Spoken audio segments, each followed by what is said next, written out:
didn't know they actually still had an Occupy Seattle movement going on. How are you, Mark?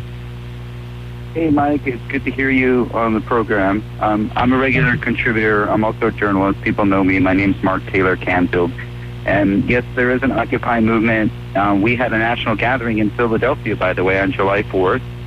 And I presented a declaration of independence from Wall Street. So I wanted to let you know that the one-year anniversary, actually, of the Occupy movement is coming up on September 17th. And there will be a lot of activities going on around the country, so I'm sure people won't be able to ignore that. But no, we had a big Occupy movement here in Phoenix, too, that both Eric and I in the local station participated in. Yes, I'm interested in AM 1480. I'm going to have to check out some of your programming online. But the reason I called in, actually, was to talk about a Huffington Post article, and actually I just wrote about this for Counterpunch, about Romney's and Bain Capital's connection to El Salvadoran death squad families. I think that that's a story that people really need to be looking at closely, and it has to do with the fact that when Bain was a startup company, Romney was able to raise $9 million, which was, according to Ryan Grimm, who wrote this article for the Huffington Post, that was 40% of the startup fund.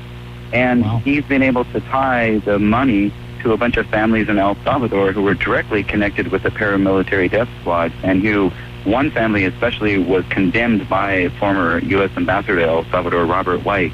So I'm curious about your take on that, and why maybe it's not something that people are talking about more, because I think it really goes to the center of these issues concerning, what I would call catastrophe capitalists, or, people who take advantage of economic problems in other countries.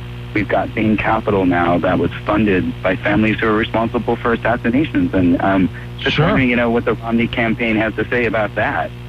Well, I'll tell you, it's the first that I've heard of this, but I did read a book in the past, and I'm sure you probably are familiar with it, called Confessions of an Economic Hitman by John Perkins. Are you familiar with that?